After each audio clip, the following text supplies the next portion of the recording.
దేవుని వారలారా, ఈరోజు యేసుక్రీస్తు ప్రభుల వారిని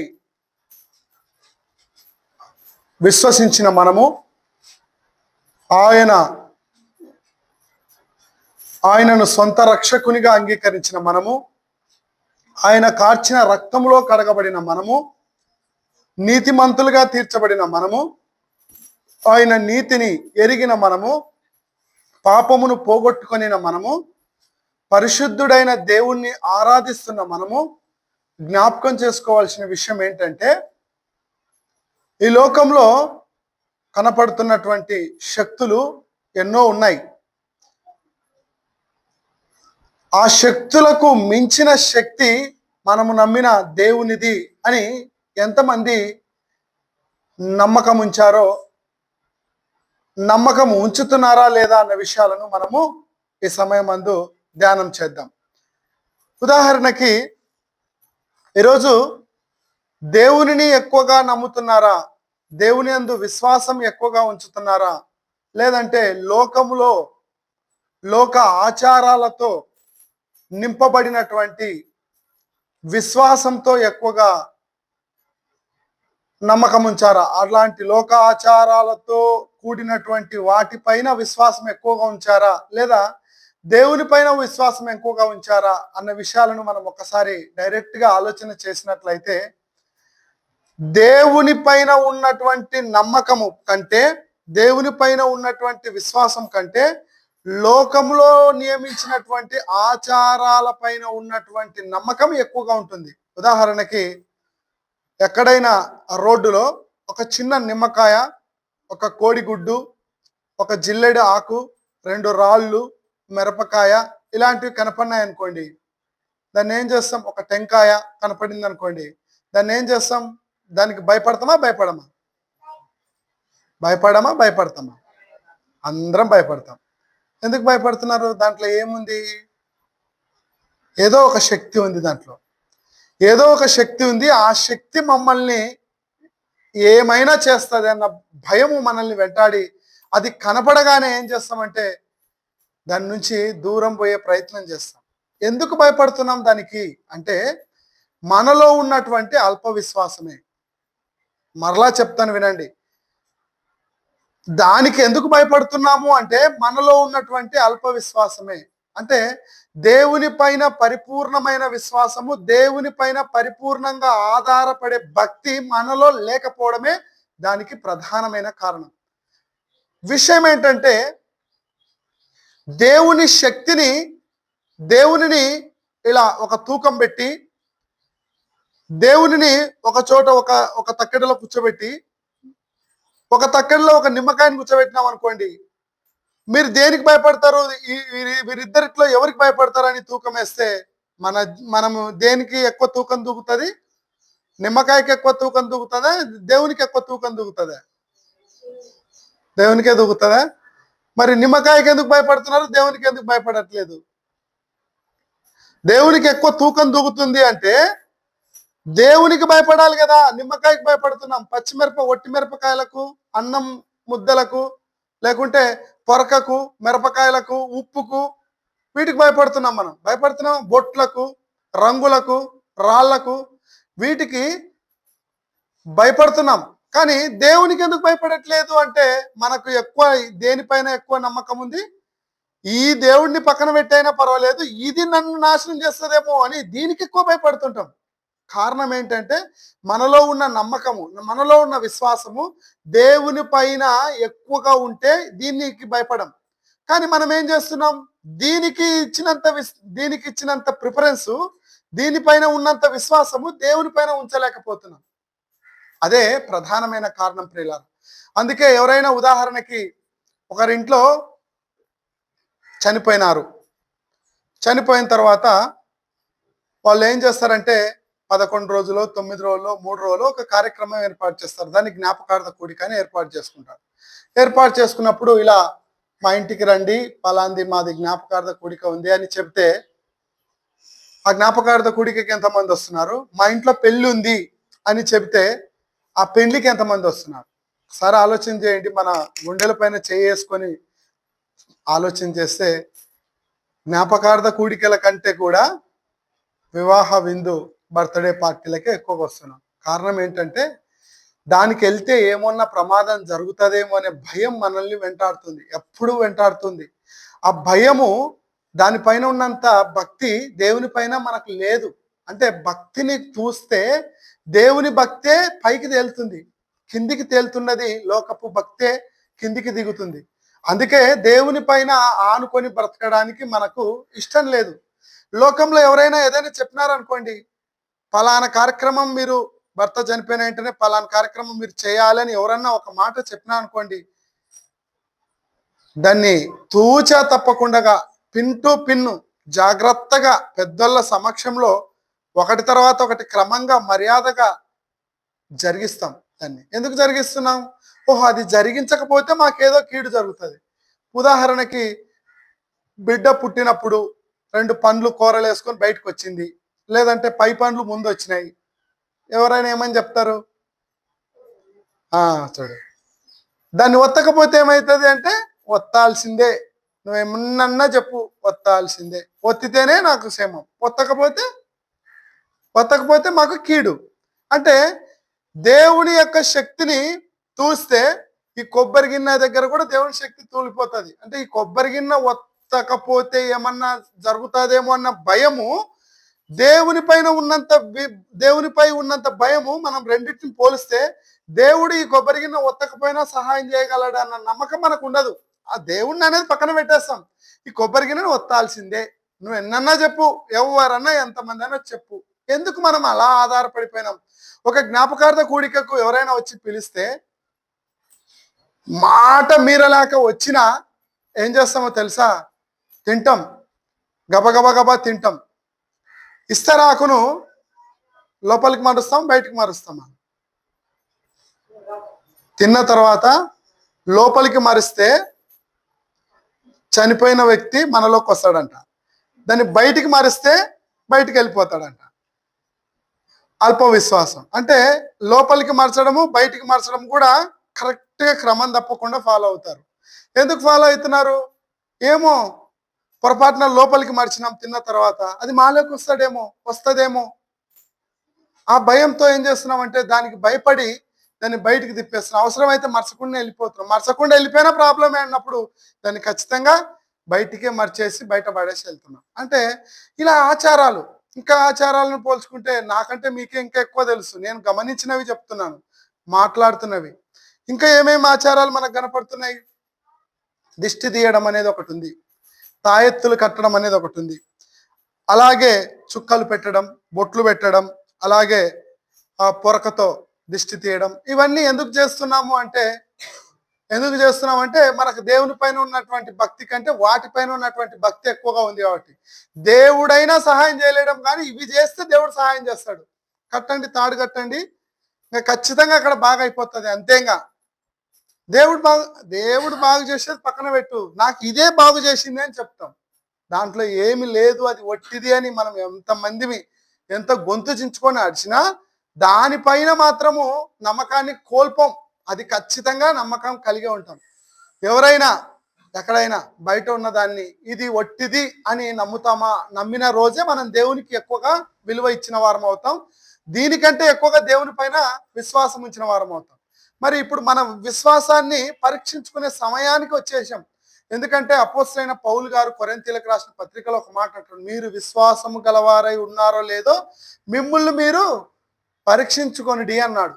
విశ్వాసము గలవారై ఉన్నారో లేదో మిమ్ముల్ని మీరు పరీక్షించుకోమని అంటున్నాడు. అంటే ఏదైనా లోపల మలేరియానో, టైఫాయిడో, లేకుంటే డెంగ్యూనో ఏదైనా వ్యాధి వచ్చిందంటే బ్లడ్ని ఇచ్చి ల్యాబ్లో పరీక్షించుకుంటాం. మళ్ళీ మనకు విశ్వాసం ఉందా లేదా అనేది పరీక్షించుకోవాలంటే ఎక్కడ పోయి పరీక్షిస్తాం? అసలు ల్యాబ్లు ఎక్కడున్నాయి? దేవుని మందిరమే ల్యాబ్. ఈ మందిరంలో దేవుని యొక్క దైవజనుడు దేవుని వాక్యాన్ని మనతో పంచుకుంటున్నప్పుడు ఆ వాక్యమును చెప్పే వ్యక్తిలో లోపాన్ని చూసి వినకుండగా పెడ చెవున పెట్టి చెవులు మందం చేసుకొని బయటికి వెళ్ళిపోయిన వారు లోకంలో లేకపోలేదు. కానీ ఏం చెబుతున్నాడు? ఇది దేవుడు మా కొరకు వ్రాయించిన మాటలే కదా, ఇందులో మేము ఏం నేర్చుకోవాలి అని నేర్చుకునే వాళ్ళు తక్కువ. ఎక్కువగా విమర్శించే వాళ్ళే, ఎక్కువగా మార్కులు వేసే వాళ్ళే, ఈయనకంటే ఆయన బాగా చెప్తాడు, ఆయనకంటే ఆయన బాగా చెప్తాడు, ఆయన బాగా చెప్పలేడు, ఈయన బాగా చెప్పలేడు, ఈయన బాగా చెప్తాడు అని వాళ్ళకి 50 మార్కులు, వీళ్ళకి 100 మార్కులు, వీళ్ళకి 70 మార్కులు, వీళ్ళకి 200 మార్కులు అని మార్కులు వేస్తామే కానీ వాళ్ళు చెప్పిన దాంట్లో దేవుడు వాళ్ళతో మాట్లాడిన మాటలో నేనేం నేర్చుకోవాలి, నేనేం బ్రతకాలి, ఇన్ని రోజులు బ్రతికిన బ్రతుకుకు నేనేం అర్థం చేసుకోవాలి, నా బ్రతుకుకు ఇంకేమైనా మార్పు చేసుకునేది ఉందా, ఇంకేమైనా పరీక్షించుకునేది ఉందా అని ఆలోచన చేసే విశ్వాసులు ఉన్నారా అంటే చాలా తక్కువ మంది, వేళ్ళల్లో లెక్క పెట్టే మంది ఉన్నారు పిల్లలు. అందుకే మనం ఆలోచన చేస్తే ఇక్కడ ఈ లోకపు శక్తుల కంటే, ఈ లోకపు తాయెత్తుల కంటే, ఈ లోకపు దిష్టుల కంటే దేవుని యొక్క శక్తి గొప్పది అని ఎప్పుడు మనము మర్చిపోకూడదు. ఉదాహరణకి ఒక పక్షి మన ఇంటి ముందర అరుచుకుంటూ పోయింది అనుకోండి, ఏం చేస్తాం? బాగా అరిసిందిలే అంటామా దాన్ని? తిక్కతిత్తని ఏమంటాం? వస్తుంది అంట చూడు. అది ఖచ్చితంగా దేవుడు తీసుకుపోతాడు నిన్నే అంటేనన్నా నమ్మరేమో, కానీ ఆ పక్షి మన ఇంటి ముందర అరిస్తే మాత్రం ఖచ్చితంగా ఈరోజు ఏదో ఒకటి పడిపోతుంది, ఏదో ఒక కొమ్మ రాలిపోతుంది అని నమ్ముతాం. ఒక కాకి ఇంట్లోకి వచ్చింది అనుకోండి, ఏం నమ్ముతాం? ఈరోజు ఎవరో మన ఇంటికి కొత్త వ్యక్తులు వస్తున్నారు, లే కుడి కన్ను అదిరింది, ఎడమ కన్ను అదిరింది, ఇలాంటివి, లేకుంటే కుడి చేయి, ఏటో చాలా చాలా ప్రతి ఒక్కటి జీవితంలో బయట నుంచి లోపలికి వెళ్తే పిల్లి ఎదురొచ్చినా ఆ పిల్లికి భయపడిపోతాం, మనుషులు ఎదురొచ్చినా భయపడిపోతాం, ఎవరైనా బయటకు వెళ్తేప్పుడు ఎందుకు ఎక్కడ వెళ్తున్నావు అని అడిగినా భయపడతాం, దేవునికి మాత్రం భయపడం. అంటే ఇప్పుడు నేను ఎందుకు చెప్తున్నా, విమర్శించడం కాదు, క్రిటిసైజ్ చేయడం కాదు, ఇందులో తప్పును ఎత్తి చూపడం కాదు నేను చెప్పేది.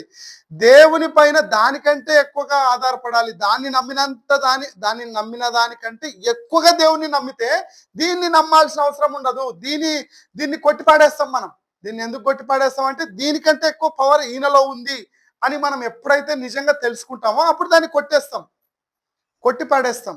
ఖచ్చితంగా ఆ వాకిలికి కడుపుమానును తొక్కకూడదు, కడుపుమానికి ఈ కలరే పోయాలి, ఈ కలరే పెట్టాలి, ఇట్లనే చేయాలి, ముందర ఇది చేయకూడదు, వెనక్కి ఇది చేయకూడదు, రోల్ ఇట్లా వేయకూడదు, చాట్ ఇట్లా వేయకూడదు, సలాక్ ఇట్లా పెట్టాలి అని ఏంటో అన్ని కథలుగా ఒకవేళ పొరపాటున ఏదైనా జరిగినా కూడా అది జరగనీయకుండా చూస్తున్నాం మనం. కారణం ఏంటి అంటే జరిగితే ఏమైనా అవుతుందేమో అనే భయం. ఇప్పుడు పాఠంలోనికి వద్దాం. అలా మనుషులు చేస్తున్నటువంటి, మనుషులు కల్పించినటువంటి, మనుషులు పెట్టినటువంటి మూఢనమ్మకాలు, మనుషులు పెట్టినటువంటి ఆచారాలను ఇంత నిష్ఠగా పాటిస్తున్నామే మనము, ఇంత నిష్ఠగా. మరి దేవుడు పెట్టినటువంటి ఆజ్ఞలను ఎందుకు మనం పాటించలేకపోతున్నాం? దేవుని ఆజ్ఞన వెంటనే తృణీకరించేస్తున్నాం, అసలు దేవుని ఆజ్ఞనంటే మనసులోకి కూడా ఎక్కించుకోం. ఎందుకంటే ఈ దేవుని ఆజ్ఞను మాకు అవసరమే లేదు అనుకుంటాం. అదే ఎవరైనా పెద్దలు ఏదైనా ఒక మాట, ఇది చేయకమ్మా, ఇది చేయి, ఫలానా వారం రోజు ఇది చేయాలి, నువ్వు ఖచ్చితంగా ఫలానా పుణ్యం రోజు చేయాలి, ఫలానా అమావాస్య రోజు చేయాలి, అమావాస్య రోజు బయటకు వెళ్ళకూడదు, ఫలానా వారం ఇది ఇది ఇది ఇది అన్ని అన్నారనుకోండి, అయిపోయి ఆ రోజు ఇంకా ఖచ్చితంగా మాట తప్పకుండా చేస్తాం. అదే ఫలానా వారము బుధవారం కూడిక ఉంది, ఈ రావాలి ఖచ్చితంగా అంటే మాత్రం బుధవారం కూడిక నా రావాల్సిన అవసరం లేదు. పెడితే పెట్టని, పెట్టకపోతే పెట్టని, జరిగితే జరగని, జరగకపోతే జరగని, వచ్చిన వాళ్ళు వస్తారు, రానోళ్ళు రారు అని మనం అనుకొని ఎవ్వరం కూడా దేవుని పైన నమ్మకంతో దేవుని పనిని జరిగించాలన్న ఆజ్ఞను మనం మర్చిపోతాం. అలా మర్చిపోకూడదనే దేవుడు మనల్ని ప్రతి వారం హెచ్చరిస్తుంటాడు. ఉదాహరణకి ఇప్పుడు మనం చదువుకున్నాం లూకా సువార్త 18:27లో ఏమని చదువుకున్నాం? దేవునికి సమస్తము సాధ్యమే, మనుషులకు అసాధ్యమైనవి కూడా దేవునికి సాధ్యం అంటున్నాడు. మరి ఈ మాట మనం నమ్ముతున్నామా? మనుషులు చేయలేనటువంటి ఎలాంటి భయంకరమైన ఎలాంటి కార్యమైన మనుషులు చేతులెత్తేస్తారు. మనుషుల్లో డాక్టర్లు కూడా ఉంటారు, వైద్యులు ఉంటారు, లాయర్లు ఉంటారు, ఇంజనీర్లు ఉంటారు. వీళ్ళందరూ మనుషులు చేతులు ఎత్తేసి ఉంటారు, ఇంకా మా చేత కాదు, మేము కనుక్కోలేం, మాతో కాదు, మిమ్మల్ని కాపాడితే దేవుడే కాపాడాలి అంటారు. అంటే అలాంటి సమయాల్లో, అంటే మనుషులకు కూడా సాధ్యపడనటువంటి పనులను కూడా దేవుడు సునాయాసంగా జరిగించగల సమర్థుడని మనం ఎప్పుడైతే నమ్మకం ఉంచుతామో అప్పుడు దేవునికి భయపడి లోబడి ఆయన కార్యక్రమాన్ని జరిగించడానికి పూనుకుంటాం.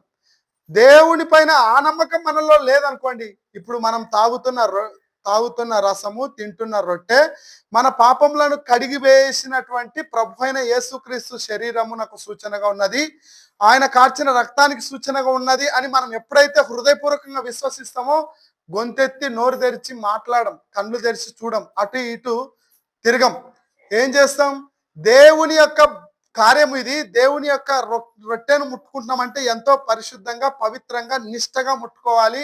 ఇందులో ఇది తీసుకునేటప్పుడు మనం ఇంతకు ముట్టుకోవడానికి అర్హులమా కాదా, మనలో పాపం ఇంకా ఉందా, పాపం తుడిచేసుకున్నామా, ఇంకా పాపపు బ్రతుకు ఉందా, పాపపు బ్రతుకును విడిచిపెట్టినామా అని మనల్ని మనం ఎప్పుడైతే పరీక్షించుకొని ఎప్పుడైతే మనం పరిశీలించుకుంటామో అప్పుడు మన పాపములు, మన మన మన దోషములు, మన పాపములు అన్ని మన నుంచి దూరం అయిపోతాయి.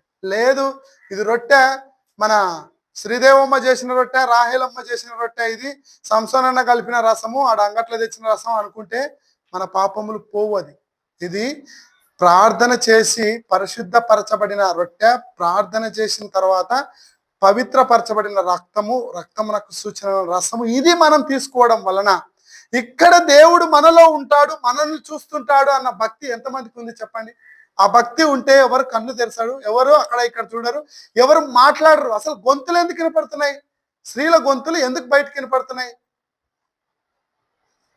అవి వినపడకూడదు, మౌనంగా ఉండాలి, మాట్లాడకూడదని 1,00,000 సార్లు చెప్పినా మనం అదే పనే చేస్తున్నాం. అంటే లోపల దేవుడుగా పెట్టుకోవడం, మనం దయ్యాన్ని లోపల దూర్చుకుంటున్నాం. అడుగు పెట్టినప్పుడు, ఆ చర్చి గేట్ అడుగు పెట్టినప్పుడే నాలో ఉన్న దయ్యమా బయటికి వెళ్ళు అని ప్రార్థన చేసుకొని లోపలికి ఎంటర్ కావాలి. మనం ఇక్కడికి వచ్చినారు అంటే ఏమైతే దేవుడు మనతో ఆజ్ఞాపిస్తుంటాడో ఆజ్ఞాపించిన మాటలకే లోబడాలి. మన ఇష్టానుసారంగా చేయడానికి ఇది మన ఇల్లు కాదు, ఇది దేవుని మందిరం, దేవుడుండే చోటు. మన హృదయము దేవుడుండే చోటు అయినప్పుడు మన హృదయాలను పరీక్షించడానికి దేవుడు వాక్యం అనేది వినిపించే చోటు. అలాంటి పవిత్రమైన చోట్ల మనము అపరిశుద్ధంగా, నిర్లక్ష్యంగా, ఇది భయముతో భక్తితో రొట్టె అందించాలి అంటే, రొట్టె తీసుకోవాలి అంటే నిర్లక్ష్యంగా తీసుకోవడం, నిర్లక్ష్యంగా అందించడం, ఇది ఏదో అన్నట్టుగా బైబిల్ కాళ్ళ దగ్గర ఉన్న బైబిల్ కాళ్ళు కలుగుతున్నా పట్టించుకోకపోవడం, ఏదో అసలు అంత గౌరవం లేకుండా, అసలు దేవుడు అంటే భయం లేకుండా, దేవుని కార్యం అంటే నిర్లక్ష్యంగా మనం చేస్తే దేవుడు మనల్ని విడిచిపెట్టాడు. ప్రియ, భయముతో భక్తితో చేయాలి. మన భక్తి భయం అనేది మనము చూస్తున్నప్పుడు, దేవుడు అబ్జర్వేషన్ చేస్తున్నప్పుడు మనం కనపడాలి. మనం ఊరికే ఆషామాషిగా చేయకూడదు. ఏ కార్యం చేయడం చేతనైతే చేయాలి, చేయడం చేత కాకపోతే చేయకుండా మౌనంగా ఉండు. నిన్ను ఎవరు చెయ్యని బలవంతం చేస్తున్నావు అంటే ఖచ్చితంగా పరిశుద్ధతతో, పవిత్రతతో, భక్తితో చేయాలి. భక్తి అంటే ఎలాంటిది? భక్తి అంటే ఎలాంటిది? నిన్ను 40 రోజులు ఉపవాసం ఉండి చెప్పులు లేకుండా ఒక కలర్ డ్రెస్ వేసుకొని తిరిగి ఇలా చేయాలని పెడుతున్నామా? అలాంటివి ఏం లేవు కదా. అలాంటి వాళ్ళు ఎంత పరిశుద్ధంగా, ఎంత పవిత్రంగా చేస్తున్నారు, మనం ఎందుకు చేయలేకపోతున్నాము? వాళ్ళకున్న భక్తి మనకెందుకు లేకుండా పోతుంది అంటే కారణం అదే, మనం నిర్లక్ష్యం చేస్తాం. పిల్లలు మాట్లాడుతున్నా పట్టించుకోము, పెద్దలు మాట్లాడుతున్నా పట్టించుకోము, కార్యం జరుగుతున్నా పట్టించుకోము, కార్యం జరగకపోయినా పట్టించుకోము. కారణం ఏంటంటే దేవుని యందలి భక్తి లేకపోవడమే కారణం. ఆలోచన చేసుకుంటూ పోతే ప్రియులారా, దేవుని శక్తికి మించిన శక్తి ఈ భూమి పైన ఇంకొకటి లేదు. ఆయన శక్తి ఎలాంటిది, ఆయన ఎలాంటి శక్తిమంతుడో ఒకసారి అపోస్తల కార్యంలో ఒక మాట చూద్దాం. చూడండి ప్రియులారా, 2వ అధ్యాయం 24వ వచనం. అపోస్తల కార్యములు 2వ అధ్యాయము 24వ వచనం. ఇందులో యేసుక్రీస్తు ప్రభుల వారి యొక్క శక్తి ఎంత గొప్పదో, ఈ భూమి పైన ఎవరికి లేనటువంటి శక్తి, ఎవరికి లేనటువంటి పవర్, ఎవరు చేయలేనటువంటి కార్యము చేశాడు అని, అలాంటి కార్యం చేసినటువంటి ప్రభు పైన ఈ లోకంలో దేనిపైన ఉంచకపోయినా పర్వాలేదు, ఆ ప్రభు పైన ఉంచాలి అన్న మాటలు మనము ఒకసారి చదువుదాం. ఈ లోకంలో ఎంతో మంది గొప్పవారు, మహానుభావులు, భక్తులు అనబడిన వారు వచ్చారు, చనిపోయారు. కానీ ఎవరు కూడా మరణాన్ని జయించేటువంటి శక్తి భూమి పైన ఏ మనుషునికి కానీ, ఏ శక్తికి కానీ లేదు. అలాంటి శక్తి అంటూ ఉంది అంటే ఒకే ఒక్కడు, మన ప్రభు అయిన యేసుక్రీస్తు వారు. చూడండి 2:24, మరణము ఆయనను బంధించి ఉంచుట అసాధ్యము గనుక దేవుడు మరణ వేదనలు తొలగించి ఆయనను లేపెను. దేవుడు ఎవరిని లేపానని రాయబడింది? యేసుక్రీస్తు ప్రభుల వారి యొక్క మరణ వేదనలను తీసివేసి సమాధిలో ఉన్నటువంటి ప్రభువును దేవుడు లేపెను అని వ్రాయబడింది. మరణము ఆయనను బంధించి ఉంచుట అసాధ్యమని వ్రాయబడింది. అంత గొప్ప శక్తిమంతుడు. ఈ భూమి పైన ఎవరైనా మరణాన్ని బంధించే శక్తి ఎవరికైనా ఉందా? మనుషులకు, మనకెవరికైనా ఉందా? మరి మన ప్రభువు మరణాన్ని సహితం బంధించి, మరణాన్ని సహితము మరణం పైన విజయం సాధించి, మరణాన్ని సైతం విడిచిపెట్టి పరిశుద్ధుడిగా లేచిన ప్రభు, పునరుత్థానుడైన ప్రభు, మన కోసము తండ్రి దగ్గర విజ్ఞాపనలు చేస్తున్న ప్రభు, మన కొరకు స్థలాలు సిద్ధపరుస్తున్న ప్రభు గొప్ప దేవుడు. అలాంటి గొప్ప దేవుని దగ్గరకు వచ్చిన మనము ఎంత గొప్పగా ఆలోచన చేయాలి. చిన్న వాటికి భయపడుతున్నాం, చిన్న వాటిని ఖచ్చితంగా తప్పక పాటిస్తున్నాం, చేయకపోయినా ఏం కానటువంటి దానికే భయపడుతున్నాం. చేయాలి అని చెప్తున్నా మాత్రం, చేయాలి అని చెప్పే వాటిని మాత్రం చేయకుండా, చేయకపోయినా పర్వాలేదు అని చెప్పే వాటిని మాత్రం ఖచ్చితంగా చేస్తున్నాం. కారణం ఏంటంటే దేవుని పైన ఉన్నటువంటి భక్తి కంటే ఈ లోకంలో నియమించినటువంటి కట్టడల పైన ఎక్కువ భక్తి ఉంది. అలా ఉండకూడదు అని దేవుడు మనతో ఈ మధ్యాహ్న కాల సమయంలో మాట్లాడుతున్నాడు ప్రియులారా. అందుకే ఇదే మాటనే ఇర్మియా గ్రంథకర్త కూడా ఒక మాట చెబుతున్నాడు చూడండి. ఇర్మియా గ్రంథము 32వ అధ్యాయము 27వ వచనం. ఇర్మియా గ్రంథము 32వ అధ్యాయము 27వ వచనం. 32వ అధ్యాయము 27వ వచనం. నేను యెహోవాను, సర్వ శరీరులకు దేవుడను, నాకు అసాధ్యమైనది ఏదైనా ఉండునా. చూడండి, దేవుడు ఎంత గొప్ప దేవుడు అని వ్రాయబడి ఉంది దేవుని గురించి. నేను సర్వ శరీరులకు యెహోవాను దేవుడును, యెహోవాను దేవుడను, సర్వ శరీరులకు నేను దేవుడను, సర్వ ప్రాణులకు నేను దేవుడను, నాకు అసాధ్యమైనది భూమిపైన ఏదైనా ఉందా అంటున్నాడంటే ఉందనే తన అర్థం. అంటే దేవునికి సమస్తము సాధ్యమే అని నమ్ముతున్నాం. మరి నిజంగా నమ్మిన మనము ఈ లోకపు ఆచారాల పైన ఉన్నటువంటి భక్తి కంటే, విశ్వాసం కంటే దేవుని పైన ఎక్కువగా ఉండాలి. అప్పుడే ఈ లోకపు ఆచారాలను ఆచరించకపోయినా ఏం కాదు అని నమ్ముతాం. లేదు, దేవుని యొక్క శక్తి కంటే ఈ ఆచారాలే, ఈ నిమ్మకాయ, ఈ మిరపకాయనే పవర్ఫుల్, ఈ పొరకనే పవర్ఫుల్ అని అనుకున్నాం అనుకోండి, దేవుని యొక్క భక్తిలో మనము ముందుకు సాగలేం. కాబట్టి దేవునికి అసాధ్యమైనది భూమిపైన ఇంకొకటి లేదు, దేవుని శక్తికి మించిన శక్తి ఇంకొకటి లేదు అని మనం ఖచ్చితంగా నమ్మాలి. అలాంటి నమ్మకంతో మనము ముందుకు సాగాలి. అలాంటి నమ్మకంతో ఒక భక్తుడు అలాంటి నమ్మకంతో దేవుని దగ్గరకు వచ్చి తనకు కలిగినటువంటి రోగమును, తనకు వచ్చినటువంటి రోగాన్ని తీసివేసుకున్నాడు. ఎవరైనా సిరియా రాజు దగ్గర ఉన్నటువంటి సైన్యములకు అధిపతి అయిన నయమాను అను ఒక అన్యుడు సిరియా రాజు దగ్గర తన సైన్యానికి అధిపతిగా ఉన్నటువంటి ఒక నయమాను భయంకరమైన కుష్ఠరోగంతో కొట్టుమిట్టాడుతున్నాడు. ఈ కుష్ఠరోగాన్ని ఈ భూమిపైన ఎవ్వరూ తీసివేయలేకపోయారు. ఆయన ఒక సైన్యమునకు అధిపతి అంటే ఆయన దగ్గర కొన్ని వేల లక్షల రూపాయలు మూలుగుతుంటాయి. వెండి విస్తారంగా, బంగారము విస్తారంగా, వజ్ర వైడూర్యాలు విస్తారంగా, ధనము విస్తారంగా, ఆస్తిపాస్తులు విస్తారంగా ఉన్నా ఇవి ఏవి ఆయన కుష్ఠరోగాన్ని తీసివేయలేకపోయినాయి ప్రియులారా. ఇవేవి ఆయన కుష్ఠరోగాన్ని తీసివేయలేకపోయినాయి. ఆయనలో ఉన్నటువంటి నమ్మకమే ఆ కుష్ఠరోగాన్ని తీసివేయడానికి కారణమైంది. ఆయనలో ఆ నమ్మకం లేకపోతే ఆయనలో ఉన్న కుష్ఠరోగం ఎప్పటికీ పోదు. కుష్ఠరోగంతోనే ఈ లోకంలో చనిపోవలసిన వ్యక్తి కుష్ఠరోగాన్ని ఎలా పోగొట్టుకున్నాడు అంటే మనందరికీ తెలుసు. ఆయన ఎవరు అంటే నయమాను అను ఆ సైన్యములకు అధిపతి అయిన వ్యక్తి దేవుని యొక్క దైవజనుడు అయినటువంటి ఎలీషా గారి పైన నమ్మకం ఉంచాడు.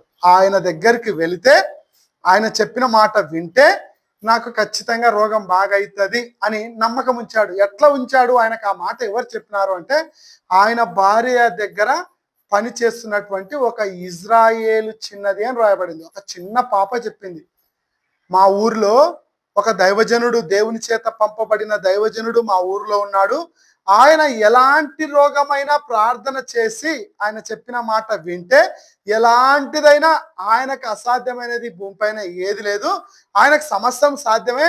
ఆయన దగ్గరికి వెళ్తే మన రాజు, నా యజమానుడు ఉన్నాడే, నీ యజమానుడు నా యజమానుడు, నీ భర్త గారైనటువంటి నయమానుకు కలిగినటువంటి కుష్ఠరోగము పోతుంది అని ఆ చిన్నది చెప్తే ఆయన ఏం చేసినాడు, నయమాను డైరెక్ట్ గా ఆ ఎలీషా దగ్గరికి పోకుండా వాళ్ళ యజమానుడు ఎవరు, సిరియా రాజు, సిరియా దేశానికి సంబంధించిన రాజు దగ్గరికి వెళ్ళి, అయ్యా రాజా, నాకు ఈ కలిగిన ఈ రోగం పోగొట్టడము, ఇజ్రాయేలు దేశంలో ఒక భక్తుడు దైవజనుడు ఉన్నాడంట, ఆయన దగ్గరికి వెళితే ఆ రోగం బాగవుతుందని మా పాప చెప్తుంది, మా ఇంట్లో పనిచేసే పని పాప చెప్తుంది. ఆ పాప ఇజ్రాయేల్ దేశంకు చెందిన స్త్రీనే, మా ఇంట్లో పని గత్తెగా ఉంది, ఆ పాప చెప్తున్న మాట అని నమ్మి అలా రాజు పోయి చెప్తే రాజు ఏం చేసినాడంటే ఒక ఉత్తరం రాసినాడు. ఎవరికి, ఇజ్రాయేల్ దేశానికి చెందిన ఒక రాజుకు ఉత్తరం రాస్తే ఆ రాజు ఏమని రాసినాడు, అయ్యా రాజగారు, మీరు మా సైన్యాధిపతి అయిన నయమానుకు కుష్ఠరోగం వచ్చింది,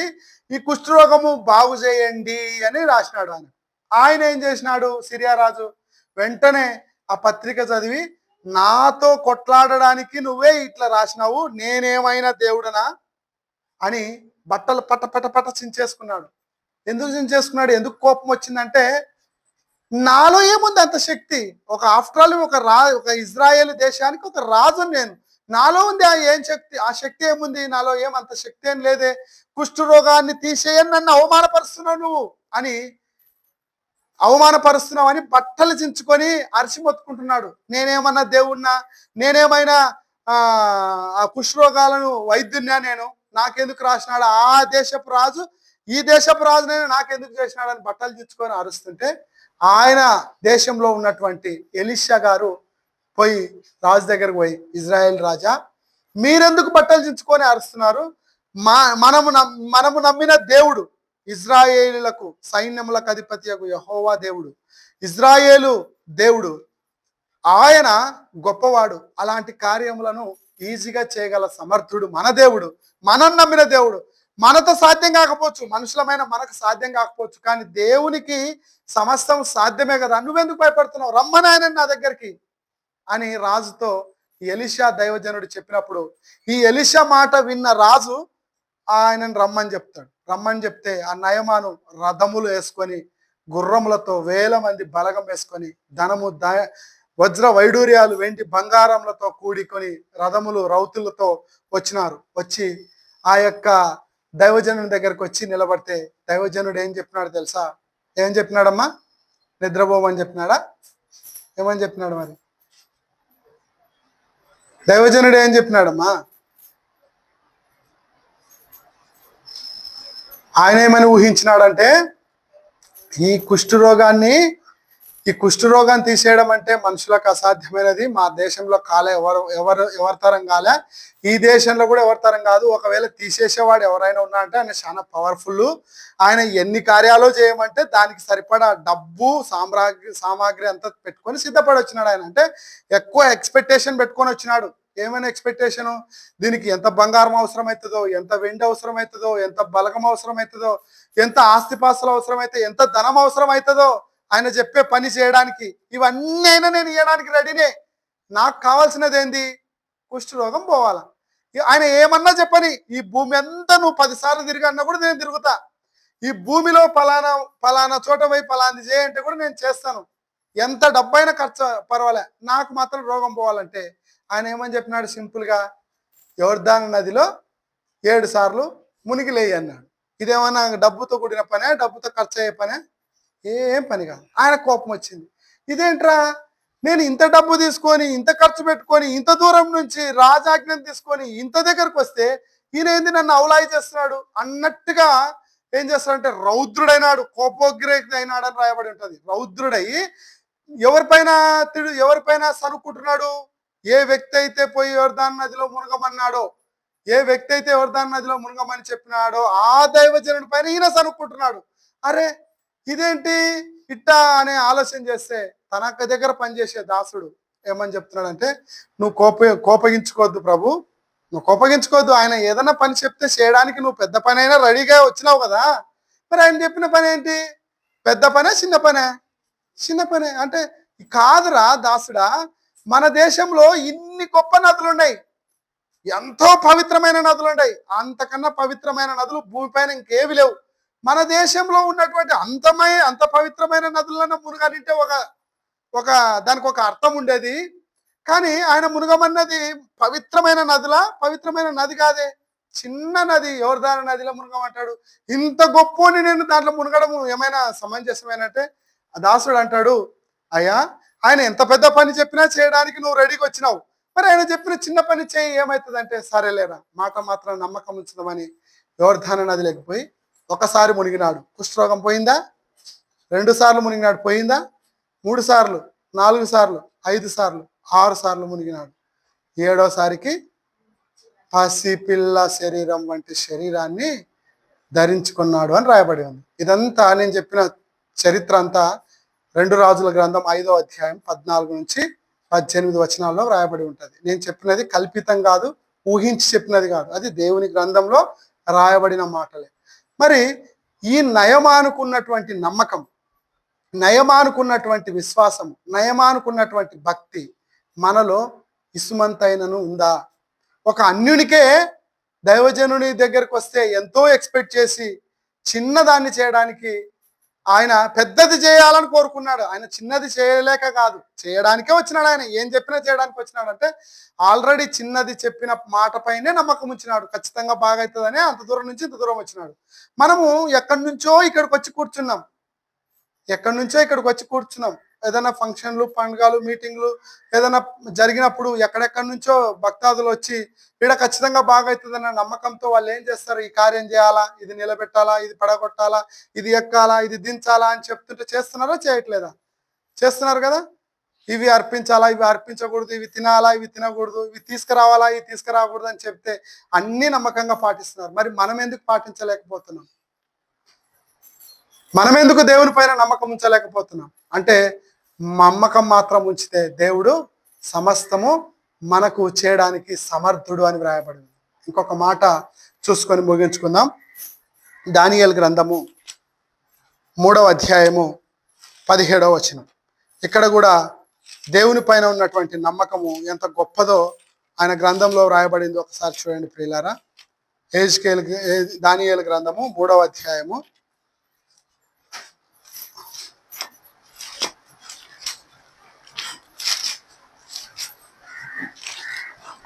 17వ వచనం. మేము సేవించుచున్న దేవుడు మండుచున్న వేడిమి గల ఈ అగ్నికుండంలో నుండి మమ్మును తప్పించి రక్షించుటకు సమర్థుడు. వారికి ఉన్న విశ్వాసం ఏంటి? షడ్రక్, మెషక్, అబేద్నెగో అను వారు ముగ్గురికి ఉన్నటువంటి భక్తి ఏంటి? నమ్మకం ఏంటి? ఈ మండుచున్న వేడిమిలో పడేసినా కూడా దీంట్లో నుంచి కాపాడగల సమర్థుడు నా దేవుడు అని వారు నమ్మినారు. కాబట్టి సంతోషంగా అగ్నిగుండంలో పడవేయబడడానికి సిద్ధపడ్డారే కానీ ఆ నెబుకద్నెజరు నిలబెట్టినటువంటి ప్రతిభకు మొక్కడానికి ఇష్టపడలే. అదే మనమైతే అగ్నిలో దుంకడానికి సిద్ధపడతామా? అగ్ని ఆడ ఉంది, ప్రమాదం ఆడ ఉంది అనగానే మరి దూరంలో పారిపోయి ఎవరైనా దుంకితే ఇంకా అవసరమైతే వాళ్ళు ఏం పెట్టమంటే పెట్టించుకుంటాం, ఏమి చేయమంటే అది చేస్తామే కానీ, ఏం అనమంటే అంటమేమో కానీ దేవుణ్ణి మాత్రం నా దేవుడు దాంట్లో నుంచి, ఆ ప్రమాదంలో నుంచి కాపాడుతాడు, కాపాడుటకు సమర్థుడు అని మాత్రం విశ్వసించాం. వాళ్ళకున్న విశ్వాసం ఇంకొకటి చూడండి. ఒకవేళ మరియు నీ వశమున పడకుండా ఆయన మమ్మల్ని రక్షించును. రక్షించడం అయితే నీ వశమున నువ్వు ఎంత పెద్ద అగ్నిగుండం అన్నా తయారు చేసుకో, ఆ అగ్నిగుండంలో పడిపోకుండా కాపాడగల నా దేవుడు సమర్థుడు. ఒకవేళ రక్షిస్తాడు, ఒకవేళ అని రాయబడి చూడండి. ఒకవేళ ఆయన రక్షింపకపోయినను నేను మాత్రం మీరు నిలబెట్టిన ప్రతిమకు మాత్రం మోక్కము అన్నాడు. చూడటువంటి వాళ్ళకి ఉన్నటువంటి భక్తి ఎలాంటిది చెప్పండి? వాళ్ళకు ఉన్నటువంటి నమ్మకం ఎలాంటిది? వాళ్ళు చిన్న చిన్న ఈ లోకపు ఆచారాలకు, ఈ లోకపు తాయెత్తులకు, ఈ లోకపు చిన్న చిన్న వస్తువులకు భయపడలేదు. వాళ్ళు అగ్ని గుండానికి సైతం భయపడలేదు. నా దేవుడు రక్షించడానికి సమర్థుడని నమ్మారు. బైబిల్లో ఉన్న భక్తులు ఎందరో నమ్ముట నీ వలన అయితే నమ్మువానికి సమస్తం సాధ్యమే అని వ్రాయబడి ఉంది మార్క్స్ వార్తలో. ఎందుకు రాయబడి ఉంది అంటే నమ్మడము మాత్రమే మన వంతు, కార్యం జరిగించేది మాత్రం దేవుని వంతు. మరి ఇంకా ఒకవేళ ఈ వాక్యం వింటున్న